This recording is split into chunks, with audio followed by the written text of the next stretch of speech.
What can I do for you?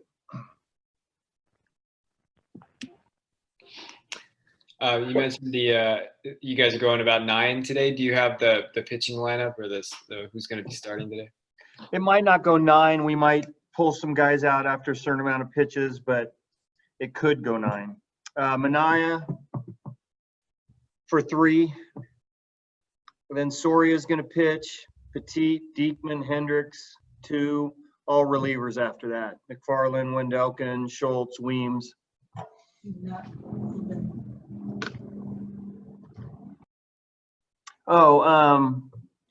Giant games will be Minaya will start the first game, and then Fires and Bassett will pitch the second game. Fires will start. As we sit here right now, things could change leading up. Does that indicate, or does that line up at all who you would be targeting for the opener? No. Okay. I mean, those I'll guys. have something for you in the next couple of days, but anyway. Manolo looks like he's riding a bike. Bob, we were talking to Scott Emerson earlier, and how is this, kind of shortened spring training different for him from the regular spring training? How have you seen him kind of, his interactions with the pitchers? I know he's always, on a day-to-day, constantly talking to these guys, but he's kind of handling this, tough situation for all the coaches, I would imagine. Yeah, as I said earlier, it's everything is going to have to be ready for adjustments at any particular time. Every day, it seems like there's things that you're dealing with that aren't within your normal routine. So, it's to an extent, it kind of makes no sense to even announce who I'm pitching in that series yet, because something could transpire. Just trying to give you guys something to write. Hi, Bob. Sorry, I missed all that because I'm sorry. What's that? Oh, go ahead. To answer your question, he tries to do the best he can with the pitchers to be communicative of when they're going to pitch and what we're going to do on a particular day. And to this point, it's been pretty good. I mean, our bullpens seem to have been going in the fashion that we want. The health seems to be going on target as well. But the guys know, and we've stressed many times, that there's always going to be delays, whether it's getting in the ballpark, whether it's the timing that you're supposed to be there on a testing day, on a non-testing day. We're just dealing with a lot of things that we don't normally deal with, and to expect it to go smoothly all the time is not the direction we should be going. Hi, Bob. Sorry. Scott was talking a little bit about Jesus and the fact that he can work out maybe a little bit in his hotel room. He's a little limited. So we were asking how you guys might work him back in when he is available. Is there a preference if a guy is usually a starter to maybe have him start and go short versus, having him pitch in high leverage situations again, which he did pretty well last year? How do you determine that? It all depends on when we get him back and how we feel, like that his bullpens look like. The luxury with him is that he did pitch out of the bullpen last year and he was successful doing it.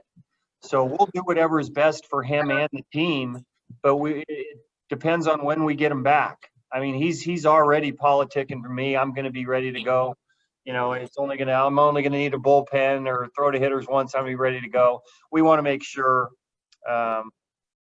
obviously physically, that he's in a position to do that, but he does keep himself in great shape. He threw all, during the layoff, he was throwing, and probably one of our, potentially coming in was a guy that similar to like Montas was throwing quite a bit. He and Fires were working out together. So my guess is it won't take us long, but the sooner we get him back, the better.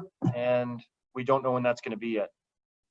Scott was also saying that Mangden's kind of cleaned up his delivery a little bit. He's gone away from all the, the double pumps and stuff like that. What do you think when you see him? Does it look pretty different? It does. It looks condensed. His arm stroke seems to be a tad shorter. He's working quicker, which everybody's going to be happy about. you know, when he's pitched his best games for us, he's had great rhythm. His times to the plate were consistent. You know, a lot of pitchers, great pitchers I've been around in the past, are really consistent with their times to the plate, which means their arms in the proper spot all the time. Curt Schilling, for instance, every time, fastball away out of the stretch from Curt Schilling, it was 1-2-2 to 1-2-5 every time. And it wasn't a coincidence that the ball went exactly where he wanted to all the time. A guy like Greg Maddux was slower to the plate, but when we would get times on him, it was 1-5-5 to the plate, but it was every single time. And those, it's more conducive to throwing strikes and you know, being around the plate and being more consistent. And I think that's what Daniel is trying to create as well. Bob, Scott was telling us earlier that, by the way, I was walking to Bart. That's why you saw me moving. Scott was telling us earlier that he is fortunate, or the Athletics are fortunate to have a whole bunch of pitchers, and you know he could have a few guys go 3 innings.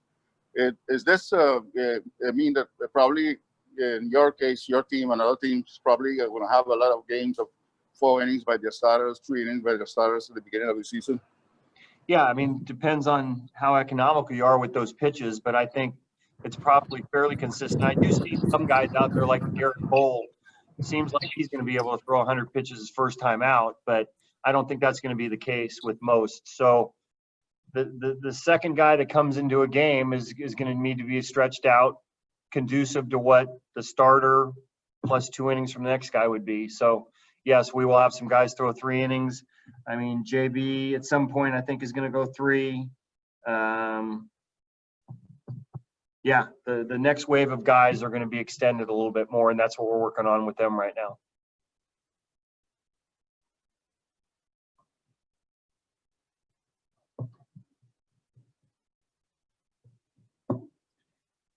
Dallas, nothing from you. No, I'm waiting. I'm respectfully, you know, Oh. I'm a visitor here. You're right in front of the mic there, like you're teed up and ready to go. I'm itching, Skip. I'm itching. I can't wait to get All out there.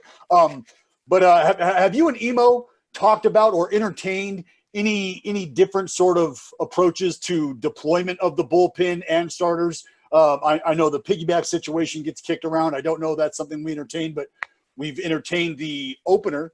And so I'm wondering, has there been a conversation, knowing that this is a sprint, this isn't a marathon, we don't have the luxury of kind of feeling guys out. Has there been any talk about any sort of abstract approach? We're talking about piggybacking potentially. We'd like to get our starters to where we at least get 65 pitches from them the first time out, but that's, you know, an inning short, or 20 pitches short of where we would normally start coming out of spring training. We will have expanded rosters. We will have guys targeted to come in earlier if a starter doesn't get to a certain level. And you might even see some guys that pitch a little bit later come into maybe a leverage situation earlier in the game. So we're trying to look at all the angles at this point, but the focus is trying to get our starters to a pitch count where we're not sending them out there and for 3 innings or 4 innings or something like that.